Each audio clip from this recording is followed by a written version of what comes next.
Learned a lot about the history of this couple through court records and divorce documents. Investigative reporter Jason Law dug into their troubled past, and he's here now to tell us why Alicia Mathis was scared of her husband. Jason? The couple was married in 2008 and had been going through the process of divorce since April. There's nothing in the court records to suggest why Dennis Mathis would go and do something like this, like police said he did this morning. But there is evidence in those records that she was scared of her husband. Tuesday afternoon, family members entered the Mathis home in Independence and retrieved the couple's 2 dogs. Earlier this year, Alicia Mathis expressed concern that her husband could hurt her and their animals. Alicia Mathis filed a domestic violence petition April 16th, 6 days before her husband filed for divorce. However, the order was dismissed by a judge. The explanation given in the document says no allegation of domestic violence.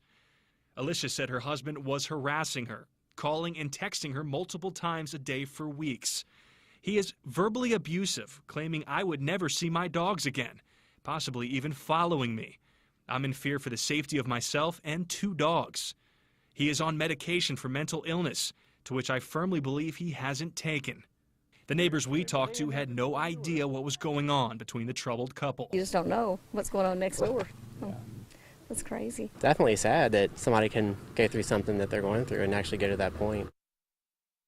In the divorce documents, the couple argued often about money. Alicia Mathis claimed her husband was not paying bills or their mortgage.